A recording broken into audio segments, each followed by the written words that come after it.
Assalamualaikum warahmatullahi wabarakatuh. Wow. Kami dari kelompok 7 ingin presentasikan praktikum Adminjar tentang konfigurasi sederhana di topologi small office. Di sini kami menggunakan VirtualBox sebagai simulasinya. Baiklah, langsung saja. Yang pertama, oh ya, sebelumnya di sini kami beranggotakan 4 orang, saya Zainuri Septan Wahyu Anggoro, kemudian yang kedua adalah Muhammad Zulkarnain, yang ketiga Kahfial Azad, dan yang keempat Mbak Ratih Dwi Andini. Oke, lanjut tadi. Di sini untuk router OS-nya, network-nya pada router pertama bridge adapter, yang kedua adalah internal network dengan nama DHCP, yang ketiga dengan nama order. Karena dua Windows ini akan dijadikan DHCP, maka pada settingnya kami samakan untuk internal networknya namanya DHCP, dan yang kedua juga DHCP. Dan kemudian untuk yang standalone kami sendirikan, maka di sini pula internal networknya juga kami sendirikan dengan namanya berbeda. Oke lah, baiklah langsung saja kita jalankan dulu router OS-nya. Di sini login dengan nama admin dan password kosong saja. Kemudian kita buka Winbox-nya sebagai remote control-nya si router OS. Di sini akan muncul IP address dari router OS-nya. Pastikan login-nya disamakan dengan router OS-nya, login-nya admin dan password-nya kosong. Kita connect. Oke, sudah terconnect. Nah, di sini akan muncul 3 interface seperti yang tersetting tadi, yaitu gateway, DHCP, dan order. Oke, kemudian di sini akan mulai kami konfigurasikan beberapa konfigurasi. Baiklah, yang pertama adalah Mas Zulkarnain, silahkan Mas. Di sini Ya. saya akan menjelaskan mengenai DHCP server. Di sini sudah kita masuk di IP. Setelah itu kita masuk di DHCP client. Di sini DHCP clientnya masih kosong. Setelah itu kita tambahkan. Di sini kita pilih gateway. Setelah itu apply. Setelah itu oke.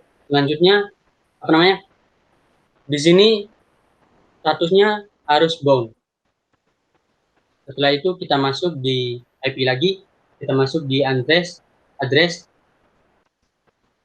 Di sini kita akan menambahkan IP-nya. IP itu sendiri adalah sebuah identitas angka yang digunakan semua perangkat komputer agar saling berhubungan dalam jaringan internet. Di sini IP-nya masih kosong, IP address-nya masih kosong. Kita tambahkan yang pertama 192.168. Di sini IP-nya sudah kami diskusikan, sudah dari awal kami diskusikan untuk IP-nya. Setelah itu 30.12.24.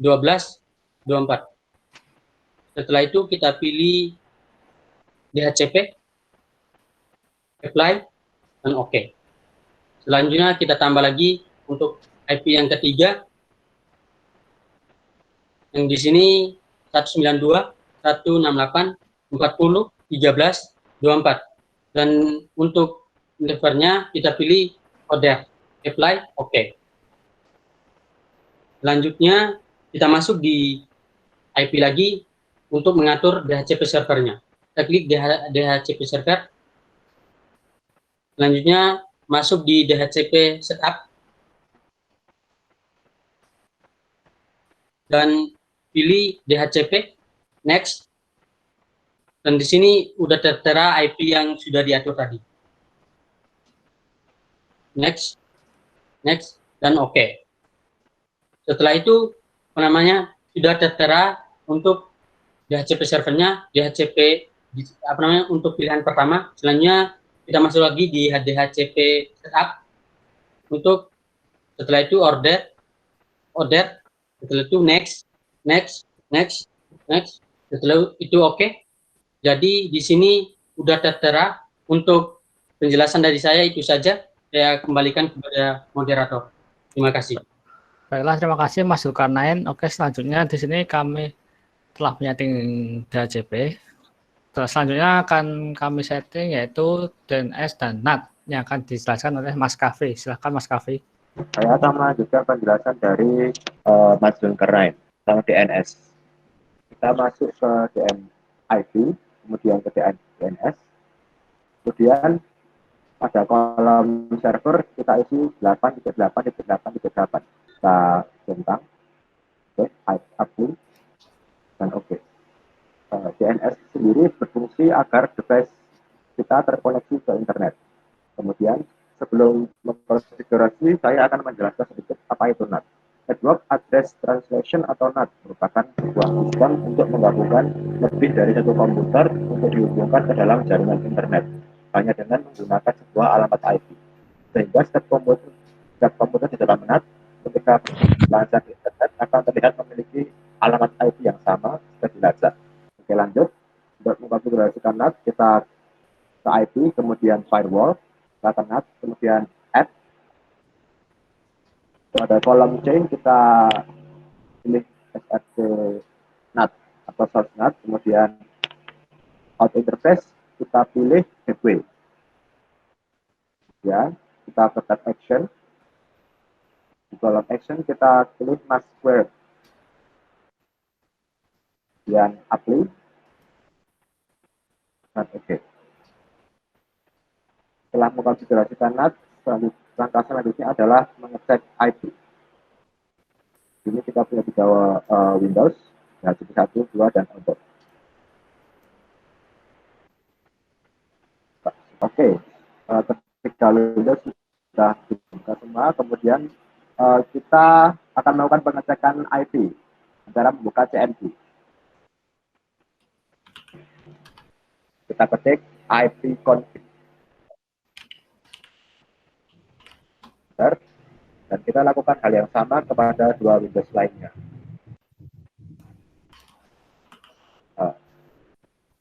Di sini bisa kita lihat antara Windows dari DHCP 1 dan DHCP 2 ini IP yang sama, yaitu 192.168.30.11. Sedangkan yang DHCP 2 memiliki IP 10. Kemudian pada Windows Order memiliki IP 192.168.40 dan 12 yang mana berbeda dengan antara IP dari DHCP 1 dan DHCP 2. Kemudian, dapat saya sampaikan kembali ke moderator. Oke, terima kasih Mas Kavi atas penjelasannya. Kemudian setelah melakukan pengecekan IP, di sini kami akan melakukan mencoba untuk memblokir suatu web. Silakan untuk Mbak Rateh. Terima kasih Mas Zainuri. Selanjutnya, saya akan menjelaskan mengenai pemblokiran situs-situs tertentu dengan men-setting firewall dan proxy. Yang pertama, kita akan men-setting firewall terlebih dahulu. Firewall di sini berguna untuk mengatur, memfilter, dan mengontrol lalu lintas data yang diizinkan untuk mengakses jaringan. Berikut adalah langkah-langkah untuk men-setting firewall. Yang pertama adalah klik IP, lalu pilih firewall, klik pada bagian NAT. Selanjutnya, klik tanda Add di pojok kiri untuk mulai melakukan penyetingan. Pada tab General, pilih DSP-NAT pada kolom C. DSP-NAT di sini memiliki fungsi untuk mengubah destination atau address tujuan pada sebuah paket data. Biasa digunakan untuk membuat host dalam jaringan lokal dapat diakses dari luar jaringan dengan cara NAT akan mengganti alamat IP tujuan paket dengan alamat IP lokal. Selanjutnya, pada protokol, pilihlah TCP. Dan untuk DSP port, isikan 80. Dan pada interface, pilihlah DHCP. Selanjutnya, kita beralih pada tab Action. Pada kolom action, pilihlah redirect. Lalu isikan 80-80 pada kolom to port. Apply, lalu klik OK. Penyetingan firewall telah selesai. Selanjutnya, kita akan mulai melakukan penyetingan proxy. Berikut adalah langkah-langkah untuk men-setting proxy. Yang pertama, klik IP, lalu pilih web proxy. Pada bagian general, checklist enable, lalu klik akses. Maka kita akan dibawa pada halaman web proxy access. Untuk menambahkan situs yang ingin diblokir, klik tanda add. Isikan alamat situs yang ingin diblokir pada kolom DST host. Misalnya, kita akan mencoba untuk memblokir library UI dengan menuliskan alamat lib ui.ac.id pada kolom. Dan pada kolom action, pilihlah deny. Lalu klik apply dan klik OK. Penyetingan proxy telah selesai. Selanjutnya, kita akan mengecek apakah pemblokiran yang telah kita setting berhasil atau tidak. Yang pertama, kita buka klien kita, yaitu Windows 7 yang di HCP. Lalu menuliskan keyword berupa alamat yang telah diblokir. Maka seperti yang terlihat, library milik UI tidak dapat diakses. Dan artinya pemblokiran yang kita lakukan berhasil. Selanjutnya, kita akan mencoba untuk mengecek pada client order yang tadi tidak kita setting pemblokiran. Apakah akan ikut terblokir atau tidak. Seperti yang terlihat, library milik UI pada client order masih dapat diakses karena memang sebelumnya tidak disetting. Sekian dari saya kembalikan ke moderator.